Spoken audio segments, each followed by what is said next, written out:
Hi everyone. I realize it's been a while, and really, how many times can I keep saying that before I actually return to this platform in a more regular way? Hopefully this will be the last time, because I have finally settled on what kind of content I would like to make for this channel. The clarity for that came from me rethinking my entire business model, so now instead of selling fan art, I have felt it more appropriate to utilize my new woodworking interests, and some of my old interests like sewing and painting, in order to make things that people can really use. I like functionality when it comes to the things I make, and between fan art and more personal art to express my own experiences and thoughts, the latter wins as far as how fulfilled it makes me. Fan art came easy to me, but that doesn't mean it's what I should be doing 90% of the time. Let me back up a bit. When this whole AI thing started to really be popular, and we as artists started to see how it spelled bad news for us, I had a fire in me lit like never before to be protective of my livelihood. It bothered me that people were essentially trading integrity for convenience, and at the expense of an already struggling community. We as artists already know what it feels like for someone to walk past our table and feel it necessary to make a comment like, "Oh, I could make that at home for free." Or someone making a face at the pricing of our own work we put so much of ourselves into. And now on top of that, we would be engaging in keyboard battles with people who had nothing to lose and everything to gain from using AI art applications. In one single day, I was called jealous by an internet stranger going on the defense of AI, and another accused me of being upset purely because I couldn't have a monopoly on art anymore, as if I ever had it in the first place. It felt ridiculous to me at first, but something in me always had an unhealthy amount of, am I in the wrong, as I always do. The point of me saying this is, my own field suddenly felt foreign to me for the first time, and I started to wonder whether the AI bros were right to some extent. Specifically because of an argument I found particularly hard to ignore, which was, if you draw fan art from an IP you don't own without a license and sell it, then you're a hypocrite getting mad at AI for taking your art. Now before you go ham in the comments about how absurd this is to compare, consider it from this perspective. We all basically do know the legality of selling fan art without a license, or the go-ahead from a company. If anyone tells you it's a gray area, they are being vague on purpose. You can get sued if caught and the company chooses to go after you. So I finally had to wrestle with whether that was worth it to me or not. After weeks and weeks of trying to hold on to this fan art thing, white-knuckling it like crazy trying to do whatever I can to find a loophole that suddenly made it okay, I finally had a talk with one of my close friends about it. She really helped me realize a few things I had not had the chance to think through enough because I had let my goals and intentions get so mixed up it felt like I didn't know up from down. She reminded me that because I am not doing this job as a main source of income, I don't need to feel pressure to do what I think is popular or what will sell well. So that took away the pressure I had placed on myself to be successful. My grip loosened a bit and I suddenly felt a small amount of freedom to pursue my own original ideas.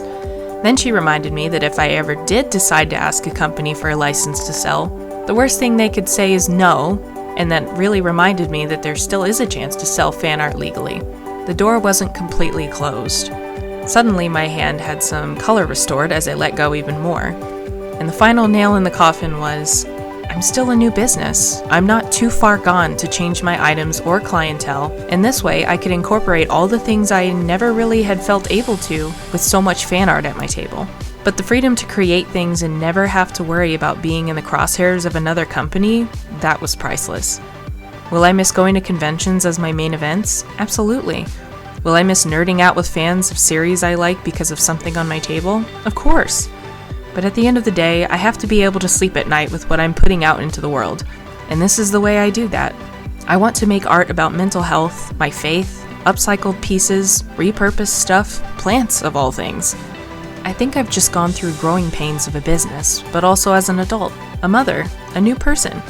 And especially as a Christian, there just isn't room for breaking the law and hiding away from the consequences. This way I can be free. Truly free. Free to be the real me and not just an anime-friendly version of myself. I like other things and I want to express that. There's just more to life than pretty art for me. And now I can do that. Art with a real purpose that affects people.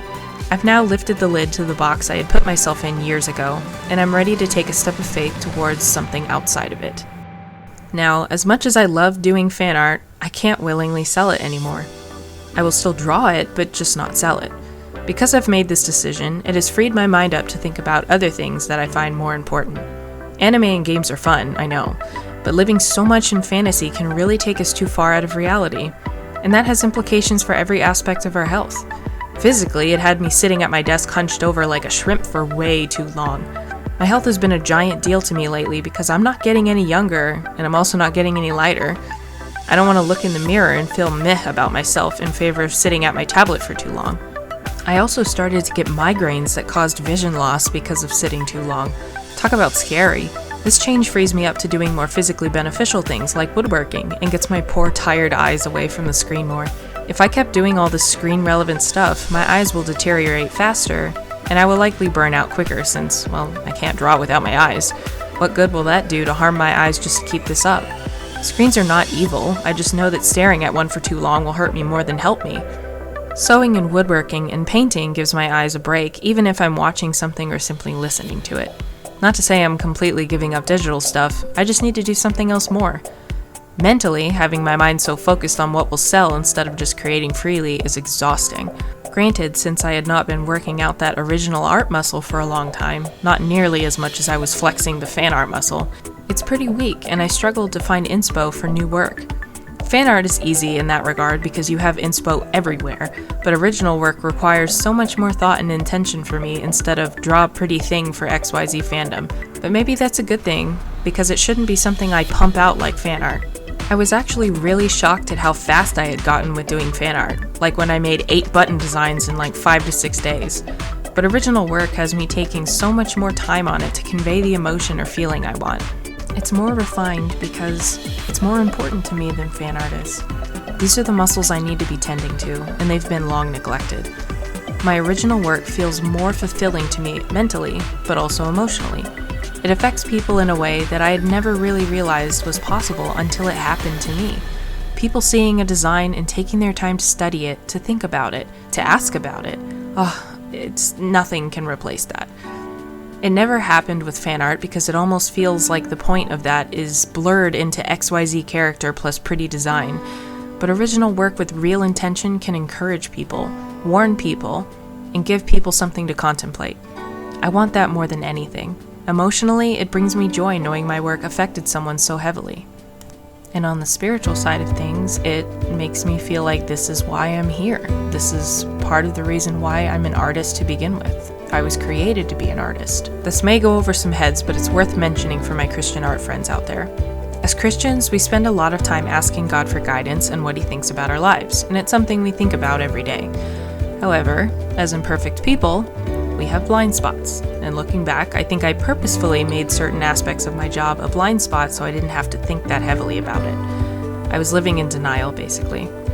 The truth is, I felt it was likely wrong for me to be selling fan art, but I ignored it. I pushed the thought away in favor of the fact that all my close friends from my early con days were doing it this way. This is not at all blaming them, this is me admitting who I was taking most of my influence from. Because I admired them so heavily, I thought it best at the time to go down a similar path, which is fine, but how closely can you mimic someone before you lose sight of what you should be doing? You end up putting yourself in a box unknowingly, and I had cornered myself into doing anime and gaming stuff primarily because tabling at conventions seems to call for that, right? It allowed me to be close to my friends, and I hadn't seen them in years, so it all felt perfect. But doing things that specific way is not all I'm capable of.